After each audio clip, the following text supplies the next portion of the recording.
안녕하세요. 동안사랑 김원장입니다. 이번에 리뷰할 주제는요, 실리프팅과 절개 리프팅, 그 중에서도 엔도타인을 이용한 미드페이스 리프팅에 대해서 리뷰해보고자 합니다. 제가 전체 리뷰한 영상 중에서 그 중에서도 가장 댓글이 구체적이고 많았던 그 영상이 엔도타인을 이용한 미드페이스 리프팅입니다. 많은 댓글은 6가지 카테고리로 나눠서 미드페이스 엔도타인 리프팅을 리뷰해보고자 합니다. 네, 첫 번째 카테고리는요, 눈밑 지방 재배치와 엔도타인 미드페이스 리프팅이 같이 가능한지, 굉장히 구체적인 질문입니다. 첫 번째 질문은, 선생님, 경결막으로도 진행이 어려운가요? 아무래도 눈밑 절개는 부담스러운 게 사실이에요. 매우 솔직하고 좋은 질문이라고 할 수 있습니다. 근데 제 입장과 고객님의 입장과 실질적인 입장이 조금 다를 수 있는데요, 엔도타인 리프팅은 하안검 성형이나 눈밑 지방 재배치를 같이 하는 게 더 현명하다고 생각해요. 왜냐하면 눈밑 도화가 다 이어지기 때문에 둘 중에 하나는 같이 해야 되는데, 경결막으로 한다는 얘기는 결국 눈밑 지방 재배치를 한다는 얘기인데, 눈밑 지방 재배치 했을 때 현실적인 문제가, 이동을 이렇게 많이 했을 때 위쪽에 피부가 많이 몰리고 약간 여유분이 생길 수 있거든요. 이걸 그냥 둘 거냐 말 거냐 이렇게 생각할 수 있거든요. 인디안 주름을 해결하려면 충분히 리프팅이 일어나야 되는데, 그러면 위쪽에 피부가 이렇게 몰릴 수가 있기 때문에 노화가 일어나는 사람한테는 약간 이게 조금 애매할 수 있거든요. 만약에 노화가 많지 않고 진짜 주름만 있는 사람이 리프팅이 되면 굳이 특별한 조작 없이 눈가에 작은 절개로 엔도타인 고정을 하고 마무리하는 거로 해결할 수 있고요. 아니면 조금 피부가 여유분이 있다, 그러면 그렇게 수술을 하되 피부만 조금 스트립으로 이렇게 없애고 그냥 봉합하는, 가볍게 봉합하는 그런 정도로 끝낼 수 있고, 근데 일반적인 엔도타인 미드페이스 리프팅 수술 방식은 하안검 수술을 통해서 충분히 여기를 박리를 하고 리프팅하고 근육도 충분히 같이 리프팅을 해서 둘 다 두 개의 조직이, 다른 조직이 같이 리프팅이 일어나기 때문에 결과에 시너지가 되기 때문에 하안검 성형과 같이 하는 게 훨씬 더 얻는 게 맞는 결과라고 생각합니다.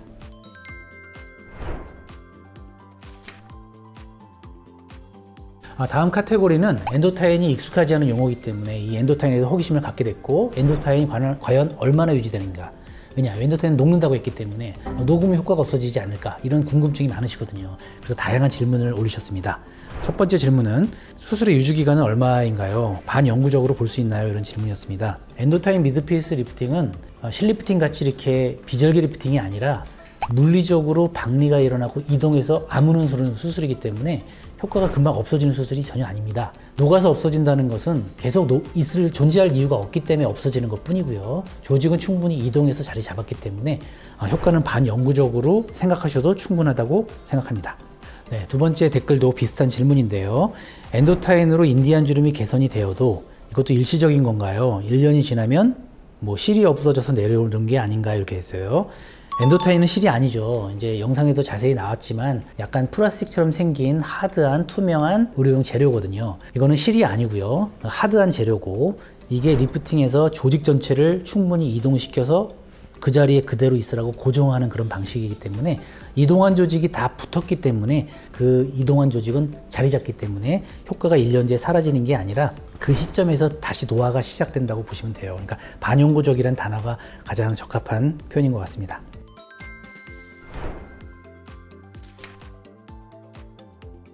엔도타인 미드페이스 리프팅이 나이별로 가능하냐, 연령대별로 질문을 한번 소개해 드리겠습니다. 첫 번째 질문은, 20대인데 인디안 주름이 심해요. 20대 해도 되나요? 사실 인디안 주름을 해결한다 이런 수술이 없거든요, 거의. 그래서 인디안 주름을 갖고 있는 어린 학생들인 경우에 이 수술이 과연 적용이 되는가에 대한 질문인데, 현실적으로 인디안 주름은 해결하기 어려운 그런 주름인 건 맞고요. 나이가 들수록 더 심해지는 것도 맞는데, 어린 사람도 인디안 주름이 꽤 있거든요. 근데 인디안 주름을 해결하려면 이제 리프팅도 해야 되고 좀 공격적으로 이 수술을 해야 되는데, 20대가 하기에는 너무 수술이 지나치게 크다고나 할까요? 20대는 조금 무리인 것 같다, 이렇게 말씀드렸습니다. 네, 다음 댓글은, 30대에는 못하나요? 병원에서 전화해서 상담을 하니 30대는 못한다고 딱 말을 잘라버렸네요, 이렇게 말씀하셨어요. 사실 30대는 좀 생각할 여지가 좀 있어요. 30대는 노화가 이제 개인적으로 차이가 좀 많이 벌어지고요. 다크서클도 어느 정도 심해지면서 노화가 복합적으로 일어나면서 인디안 주름도 같이 있기 때문에 충분히 고려해 볼 만하다고 생각을 해요. 근데 여기서 사실 굉장히 중요한 얘기가 있는데요. 엔도타인 미드페이스가 신기하고 굉장히 많은 거를 기대하고 환상적으로 생각할 수는 있는데, 하안검 성형이라는 수술로 알륜근 리프팅을 위해서 확 리프팅을 해주고 나서 볼살을 리프팅을 해야 서로 시너지가 되는 게 크거든요. 근데 눈밑지방 재배치는 리프팅하는 과정이 없기 때문에 오직 그 볼 지방을 리프팅하는 역할만 있기 때문에 조금 적극적으로 하기에 조금 무리가 되지 않나 이렇게 싶기 때문에 30대에는 노화 정도에 따라서 약간 갈린다 이렇게 말씀드릴 수밖에 없고, 그래서 열심히 저희가 적극적으로 추천하지 않기 때문에 병원에서도 이제 응대할 때 좀 완곡하게 말씀드렸겠죠. 이렇게 하긴 좀 힘들다고 이렇게 힘든 쪽으로 말씀드린 것 같습니다.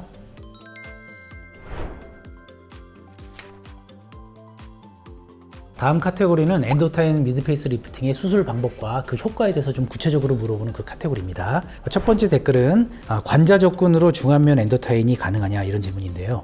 사실 이렇게 표현하는 병원들도 있고 이게 사실 오리지널 방법이에요. 이 방법도 서양에서 나왔거든요. 서양 사람들은 광대가 별로 없기 때문에 엔도타인을 이렇게 하안검 성형이나 눈밑지방 치료에서 연관시키지 않고 별도로 그냥 리프팅 한다는 개념으로 관자 쪽에서 길게 이거를 리프팅하는 거로 소개를 했었어요. 그래서 엔도타인 그 미드페이스 리프팅은 세로로 하느냐 요 방향으로 하느냐 두 가지 타입이 있습니다. 근데 동양인에서는 이 방향이 적절하지가 않은 게 대부분 광대가 발달했고 얼굴이 가로폭이 넓기 때문에 이 방향으로 당긴다는 것이 얻는 게 별로 없어요. 팔자주름도 충분히 안 펴질 뿐더러 리프팅된 살의 그 볼륨이 다 광대 쪽에 집중이 되기 때문에 얼굴이 더 커 보이고 광대가 더 커 보이는 효과를 내기 때문에 미적으로 만족도를 전혀 할 수가 없어요. 그렇기 때문에 동양인에서는 이 사선 방향으로 하는 리프팅은 거의 하지 않는다 이렇게 아시는 게 좋고요. 수직은 이제 얻는 게 많죠. 그러니까 수직으로 하려다 보니 눈밑하고 바로 이어졌기 때문에 눈밑 성형과 같이 하는 게 더 현명한 것이다 이렇게 안내를 드리고 싶습니다. 다음 댓글은 이제 이 효과에 대해서 약간 의심스러운 부분에 대해서 질문을 하신 거예요. 이제 뭐 충분히 그럴 수 있는데요. 엔도타인 미드페이스 리프팅은 솔직히 많은 병원에서 하지는 않아요. 근데 저는 하안검 성형 워낙 많이 하다 보니까 충분히 제가 이 해박적 구조를 충분히 더 많이 응용이 시너지가 되기 때문에 이 수술을 더 적극적으로 하게 되는 경우가 많고요. 확실한 거는 중안면 리프팅은 리프팅 방향이 수직으로 올라가야 돼요. 옆으로 가면 안 돼요. 예뻐지지 않거든요. 그러니까 수직으로 올라가야 되기 때문에 미드페이스 엔도타인 리프팅은 중안면 리프팅에서 거의 한국인에서는 저는 거의 유일한 솔루션이라고 생각해도 과언이 아닐까 이렇게 생각이 됩니다. 옆으로 당기는 거는 중안면이 거의 리프팅이 되지 않거나 무리하게 하면 얼굴이 이상하게 변형이 되거나 둘 중에 하나이기 때문에 대부분 하안면 성형에 하안면 주름 성형에 더 적합한 성형이라고 보이기 때문에 중안면은 엔도타인 성형이 저는 좋은 성형이라고 이렇게 생각됩니다. 네, 다음 댓글은 중안면 리프팅을 엔도타인 대신 실리프팅으로 가능하냐 이런 질문입니다. 질문의 내용은 심플하지만 이분은 사실 많은 내용을 어느 정도 서칭하신 분 같아요. 왜냐하면 중안면을 리프팅을 하안검 성형하면서 중안면 리프팅을 같이 하시는 그 원장님도 많으세요. 근데 그 방법을 어떻게 하느냐 여러 방법론이 있는데 박리를 좀 한 다음에 이걸로 실로 이렇게 작은 이렇게 리프팅 바닥에다 이렇게 봉합하면서 이제 위로 더 이렇게 리프팅해서 최종적으로 근육 리프팅을 하시는 분이 계시거든요. 근데 이거는 치명적인 단점이 있어요. 너무 봉합사가 이게 근육을 자꾸 이렇게 잡기 때문에 표정근에 이렇게 여러 조직을 이렇게 멀티플하게 잡기 때문에 힘이 약하니까 멀티플하게 잡을 수밖에 없거든요. 그렇게 하다 보니까 표정을 지을 때 이게 되게 이게 불편한 그 감각이 느껴지고 표정근을 약간 좀 이렇게 자극을 하기 때문에 이것 때문에 굉장히 불편하다고 말씀하신 분 제가 많이 만나뵙기 때문에 엔도타인을 쓰는 이유는 단 하나, 심플하면서도 무거운 살을 충분히 원샷을 올릴 수 있는 그 어느 리프팅의 힘이 있기 때문에 그걸 쓰는 거고 또 없어지기 때문에 그걸 쓰는 겁니다. 대부분 실로 리프팅 할 때는 약간 이렇게 녹지 않는 실을 사용하는 경우가 더 현실적으로 많습니다.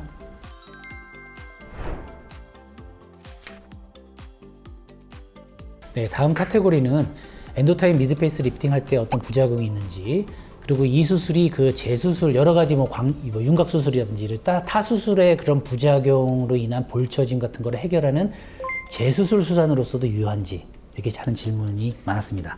첫 번째 질문은 광대축 수술 후 나이가 어린데도 볼이 굉장히 많이 처졌고 여러 병원에 다녀봤지만 해결 안 된다고 하고 정말 스트레스 받는데 눈밑주름은 없는데 결국 이거를 해서 해결할 수 있나요? 이렇게 질문하셨어요. 좀 안타까운 상황이죠. 광대를 너무 많이 줄이면 이제 하드한 볼륨이 줄어들었기 때문에 볼처짐이 생기는 건 어쩔 수 없지만 박리를 또 많이 하면 또 흘러내리는 것 때문에 볼처짐이 생긴다고 제가 예전 리뷰에서 말씀을 드렸죠. 문제의 크기에 따라 달라진다고 생각해요. 이분이 정말 너무 많이 처져서 이제 나이가 어린데 너무 많이 진짜 뭐 스트레스가 너무 그게 다른다면 어느 정도 흉터, 깨끗한 흉터를 감소하고 하안검 수술을 동반한 그 엔도타인 미드페이스 리프팅을 해보는 것도 해볼 수 있다고 생각을 하는데, 눈밑지방제 배치라고 리프팅만 한다 이러면 또 어떤 문제가 생기냐면 이 남는 살이 위쪽으로 가기 때문에 분명히 개선은 되지만 토탈 이 충분한 이 뭐랄까 위쪽에서 남는 볼륨까지 또 해결이 안 되는 부분이 있기 때문에 조금 결과가 미흡하게 될 가능성도 있습니다. 구체적으로 이제 만나 뵈야 되겠지만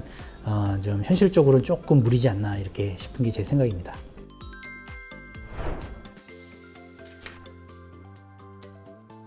네, 다음 카테고리는 엔도타인 미드페이스 리프팅 수술 후 회복에 대해서 질문하는 내용입니다. 아무래도 큰 수술 같아 보이기 때문에 이 수술하고 회복이 어떻게 되는지 궁금해하시는 분이 많은데요.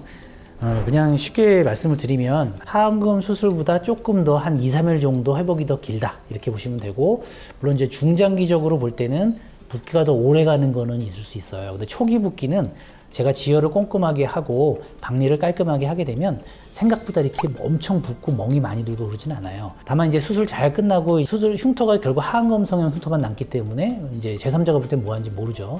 그 상태에서 이제 상처가 이제 아무는 과정에서 한 길게는 1달 반 정도까지 미세한 여기 전체적으로 표준근의 그 붓기는 약간 있을 수 있는데, 근데 예전 수술, 예전에 그 엔도타인 미드페이스 리프팅 할 때는 박리를 굉장히 골마카 박리로 와이드하게 했었어요.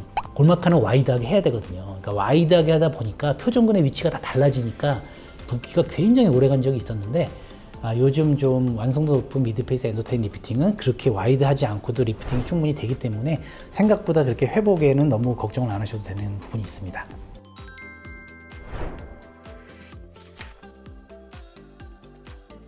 네, 두 번째 이미지는 미드페이스 엔도타인 수술 방식에 대해서 말씀드린 겁니다. 이 수술은 하안검 성형과 같이 진행된다고 했고요. 이제 여기 사진을 보시면 심한 분은 물론 아니에요. 여기 이제 골짜기가 살짝 있죠. 이제 이게 인디안 주름이라고 보통 표현하고 팔자주름이 있고, 눈밑이 약간 애교살이 넓어지면서 자글자글하게 늘어짐이 있는 그런 분입니다. 나이는 40대 중반 정도 되셨고요. 이런 분들이 심하지 않으니까 그냥 하안검 성형만 하셔도 되긴 되는데, 어쨌든 여기에 볼륨도 채워주고 싶다라는 생각도 하셨고, 약간 갈라지는 것 때문에 약간 나이 들어 보인다고 하신 거거든요. 여기다 지방 이식 물론 해도 되긴 되는데, 이제 하안검 성형하면서 여기에 볼륨이 한 1cm 정도 상향이 되면 이 근육 볼륨과 지방 볼륨이 이렇게 오버랩이 되면서 여기가 믹스되면서 여기가 도톰하게 뽕긋해지거든요.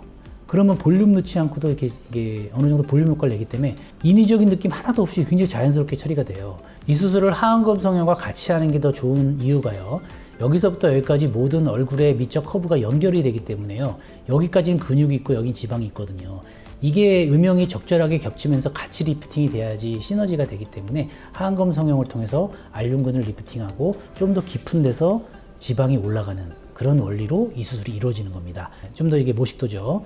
어렸을 때는 이렇게 지방이 예쁘게 하트 모양으로 이렇게 있고, 무게중심이 이쪽에 이렇게 있어서 연지곤절 찍는 포인트가 이쪽 포인트가 미적 포인트인데, 이게 이렇게 내려가면서 무게중심이 내려가고 팔자주름이 생기고 윗부분은 볼륨이 없어진다 이렇게 된다는 거거든요. 이 얼굴을 이 얼굴로 하려면 지방도 올라가고 늘어진 눈밑주름도 당겨주고 이렇게 수술을 해야 된다는 의미입니다. 그러니까 수술 구체적인 거는 이제 영상에서 다른 소개됐지만, 이렇게 파란색이 이제 박리범이고요. 이렇게 와이드 박리가 일어나야 되고요. 테니스 채처럼 생긴 이렇게 엔도타인을 집어넣고 딱 눌러서 고정한 다음에 수직으로 이렇게 고정해서 1cm 상방 리프팅하고 이 뼈에다가 이 엔도타인을 고정하고 나머지 부분을 잘라냅니다. 그 다음에 나머지 근육과 피부를 이렇게 리프팅해서 고정하고 남는 부분을 없애는 그렇게 수술이 이루어지게 되거든요. 아무래도 하안검 수술의 영역이 여기까지고 그 엔도타인이 여기까지이기 때문에 같이 하는 게 아무래도 시너지가 되고 또 미적 연결성도 좋기 때문에 같이 하는 게 무조건적으로 좀 좋다고 생각합니다. 네, 저의 댓글 리뷰가 많이 도움이 되셨나요? 나름대로 준비한다고 했는데 리뷰 영상이 쉽지는 않네요. 다만 이제 이런 그 시간들이 어떤 내용을 전달하는 거에서 좀 더 소통에 담긴 그런 내용들이기 때문에 굉장히 여러분들의 도움이 될 거라고 확신합니다. 좀 더 준비를 잘 해서 영상 주제별로 하나하나씩 여러분을 찾아뵙겠습니다. 감사합니다.